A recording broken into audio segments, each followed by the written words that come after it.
We've seen that numbers out of China suggest that the last quarter manufacturing has contracted sharply. That's going to have a huge flow-on effect to economies such as Australia. What should Australia now be doing in terms of how it's dealing with China in terms of our economic exposure to deal with the fact that our supply chains, Treasurer Jim Chalmers has warned us about this now, are going to be again put at risk by the way they've handled this?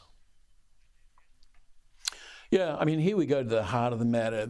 The lack of transparency in China over almost anything bedevils efforts to establish a workable relationship with them about these important matters. It's in their interest as a nation, as well as it is in ours, for those supply chains to be open and workable. But their approach to macroeconomics is overridden by their approach to politics.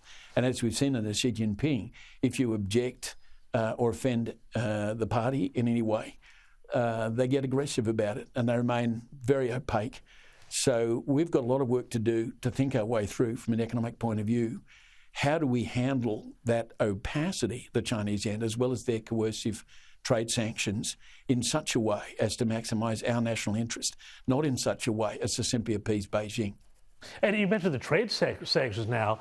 One of the things that's fascinated me about this whole COVID outbreak, which followed all of those protests we saw at the Foxconn factories and other industrial centers of China, is that all of this has pushed back China's economic growth. And they're saying, the idea that it will overtake the United States is now years, if not decades off as a result of all of this. Is there a likelihood now that China will have to be more open with Australia and the rest of the world in terms of trade sanctions and things like that, simply because it doesn't have the luxury, the economic luxury, of being such a bully anymore?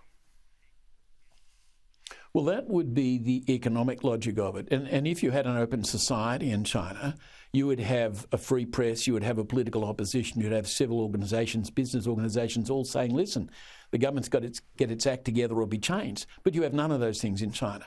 So you cannot count on a regime like that of Xi Jinping acting in terms of economic good sense. It's acting in terms of political monopoly, and it is crueling the pitch. And its claims now about overtaking the United States ring hollow. They are actually redolent of Maoist claims decades ago that East wind's pervading over the West wind.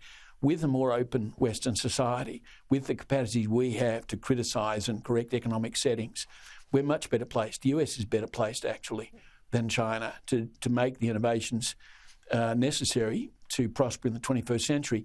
And if the Communist Party doesn't get its act together or get out of the way, China's going to start going backwards.